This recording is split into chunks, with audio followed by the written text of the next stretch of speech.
the morning, I remember walking out and I was on guard, and I walked out and I saw this ugly ass ambulance like in the grass, right outside the barracks doors, and I was like, "What is going on?" And I walked over and talked to a guy on duty, and he didn't know who Tanner was, and he said some guy committed suicide, and putting everything together, I realized that was Tanner's room. And I was like, what? And so I ended up going and talking to one of the sergeants, and because he worked in the company office at the time, and he told me that Tanner committed suicide. And I mean, that moment, like you said, it hits home, and that you can say my life changed. The way I saw everything. And he was such a good guy. I mean, he was funny, and all the things that we're trained to see and stuff like that. We have all the annual. It kind of pissed me off because the fact that Tanner didn't have any of those signs or those things to look for, and it's just crazy. I mean, I touched on it earlier or last time. He built a car on Grand Theft Auto, and I still have that car on the game. Like that, when I jump on it, play it rarely, it always hits me a little bit, because the car looks just like his, and he built it, the night before he committed suicide, and it's just when I saw Donnie O'Malley start that hike, that's the first person I thought about, because that's the person that changed my life with suicide.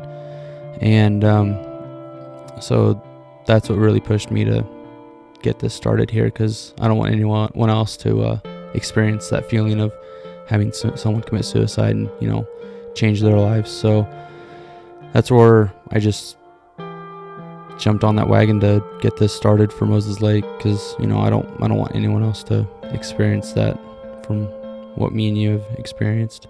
So if we can just at least stop one person, I mean, that's a plus.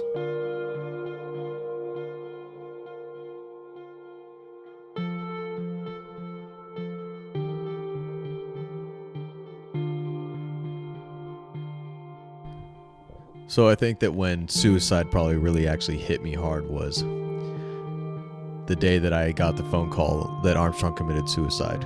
And I was on an on-the-job interview for JRCC, and I got a call from one of my best friends, Colton, and I missed the call because of being at work, and that day was a long day. It was about a 14-hour work day.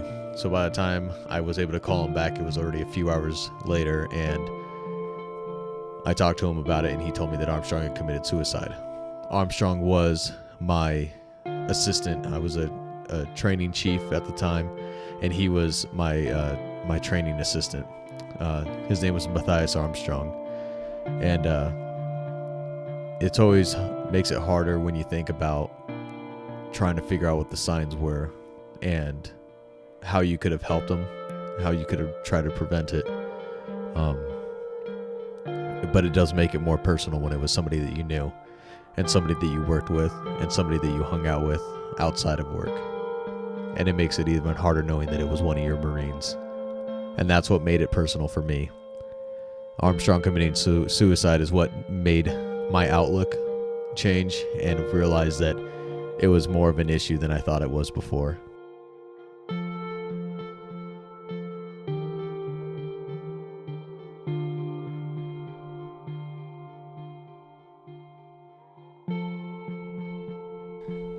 Well, I was actually at work at Wilbur Ellis, and I was watching a bunch of videos of Donnie O'Malley's suicide hikes and stuff like that, and I was just like watching all the guys. They were, I think it was like New York or something, that they were just like walking down, they're just having a good time. And then I learned about like the reasoning behind everything, like why he started it, just for suicide and stuff like that. So then I was like, why don't we have that here? I mean, why does it have to be the big cities that does that kind of stuff? And I was like, that's when I just like started going through all my contacts. I'm like, who's who could help me out here? And then you just popped out, and I was like, there we go. He's a fellow Marine, and I'm sure he'll want to do that stuff. So, and that's when I messaged you, and I was kind of I was actually in the middle of the field doing like the whole introduction of everything, and typed it all out there and stuff like that, and that's where it just started. I mean, like we talked before, with my buddy that committed suicide and stuff like that. So, it kind of drove me a little more to actually get this started and wanted to do that, for our community, and the fact that we just have so many kids, in high school that are just, hurting themselves or, just, actually committing suicide, just made it, even more motivating to actually get that started, not for just veterans. And hopefully this year we can do it bigger for the high school and then first responders too this year.